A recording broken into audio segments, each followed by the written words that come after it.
káàbọ̀ padà sí orí ètò wa ètò yín Akiyinoo. Mo sọ fún yín tẹ́lẹ̀ mo ní Akiyinoo lẹ́tọ̀ ètò ní Akiyinoo níbi tá a máa sọ̀rọ̀ nípa gbogbo tó ń lọ lórí ẹ̀rọ abánidọ́rẹ̀ẹ́ wa àti lórí ẹ̀rọ ayélujára wa bí a ṣe lè lò sí ìwúlò rẹ̀ àkóbá tí ń ṣe fún wa àti gbogbo oyún la máa ń yànnàná lórí ètò. Kí gan ni mo fẹ́ bá yín sọ̀rọ̀ lé lónìí? Ẹ jẹ́ kí n kọ́kọ́ bẹ̀rẹ̀ báyìí.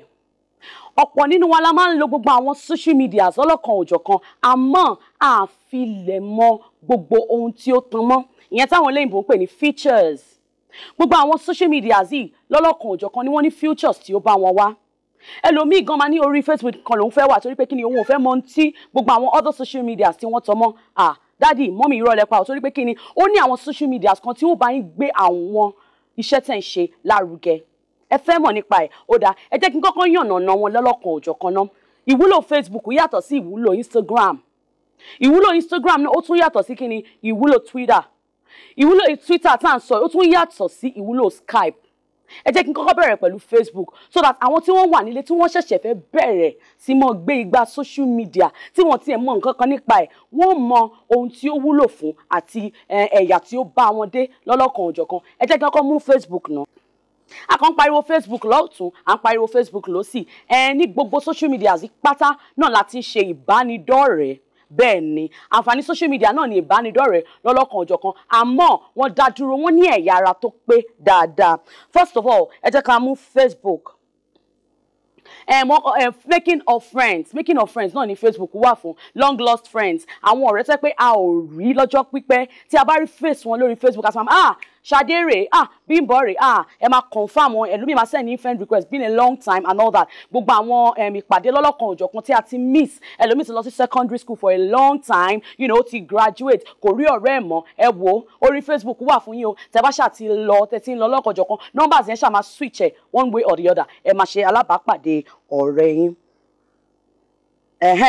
Makes you more social by getting to know upcoming events. Ẹlòmíì ò ráyè o ilé ló máa ń jókòó sí kò wá social rárá ilé ṣáà ni ó jókòó sí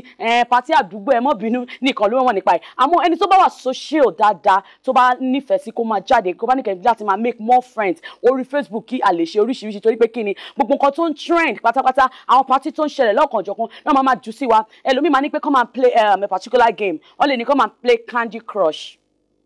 Èèyàn kan tẹ̀tí sáyìn dẹ́sí mú ní okay fine ẹni tó bá ráyè máa play Candy Crush ẹni tí ò bá tún ráyè kò ní play Candy Crush àmọ́ àǹfààní ni pé kéèyàn tiẹ̀ mọ ogun tó ń ṣẹlẹ̀ ogun party tó bá ń ṣẹlẹ̀ lómi ò tiẹ̀ mọ anything wọ́n máa gbé lọ́lọ́kan òjọ̀kan 25th of kìnìkan is a party at so lounge and bar 40 kìnìkan of mọ oríṣiríṣi date ọmọ jáde party máa lọ́lọ́kan òjọ̀kan náà máa ní gbogbo àwọn news and information tí mo tẹ̀ kí n get so pé mo wà very busy yìí mo lè get ẹ̀ lórí Facebook àǹfààní Facebook nìyẹn o. Ọ̀dà ìtò ń tẹ̀síwájú. You can display your pictures on your timeline. Bẹ́ẹ̀ni timeline wà fún onírúurú pictures tí ẹ bá yà tẹ́ bá fẹ́ fi hàn àwọn èèyàn yín nílé àbí àwọn ọ̀rẹ́ yín ẹ lè pose ẹ lè ṣe oríṣiríṣi lórí timeline yín ìgbẹ́ náà máa fi mọ̀ pé eléyìí gan ó exist. Mo tiẹ̀ ní ọ̀rẹ́ kan for a very long time tí mo ò tí rí níjẹta ṣàṣà ni mo rí lórí Facebook pẹ̀lú ọmọ ẹ̀ ọmọ kan ni mo mọ̀ tẹ́lẹ̀tẹ́lẹ̀ but mo ti lost contact ẹ̀ nísìnyí ó kọ́ ọmọ méjì náà mo ẹ̀ṣẹ̀ wá pé alpha ṣe rí pé tí ò bá kí n ṣe nítorí gbogbo àwọn pictures tí mo rí nípa ọ̀rẹ́ mi yẹn ń sìn mi ò ní mọ̀ wípé ó ṣe kí ni ó ti bímọ méjì mi tiẹ̀ ní mọ̀ pé kò tiẹ̀ sí nílùú Nàìjíríà mọ́ gbogbo ohun tí Facebook máa ń ṣe fún wa ìrànlọ́wọ́ gọbọ ni Facebook máa ń ṣe fún wa ayé ní oríṣiríṣi tá a máa sọ̀rọ̀ nípa ẹ̀ àmọ́ orí Facebook náà la ṣe sọ̀rọ̀ nípa ẹ̀ lọ́wọ́lọ́wọ́. A ń tẹ̀síwájú lórí Facebook yìí náà a ní access to articles àti a ní access láti make comments lórí gbogbo àwọn articles yìí nísìnyí a lè rí article kan tí General Barack Obama tí wọ́n kọ sílẹ̀ àbí tí wọ́n sọ fún wa lọ́lọ́kan òjọ̀kan a lè ṣe kíni a lè comment lórí kò dìgbà tá a bá dé USA kò dìgbà tá a bá ṣe kíni tá a bá ní gbogbo àwọn access láti bá Barack Obama sọ̀rọ̀ kí a tó ṣe gbogbo wọ̀nyí tá a bá ti rí àwọn comments yẹn tá a bá ti rí àwọn articles yẹn lọ́lọ́kan òjọ̀kan a máa comment lórí ẹ̀ pé this is it okay I like this I don't like this la fi ní gbogbo àwọn onírúurú gbogbo ń ta lè ṣe bí a lè sọ pé I like a lè ṣe comment lórí Facebook wọn ní do you like do you don't like ó láwọn pictures mi tàn máa send sí ara tán máa ní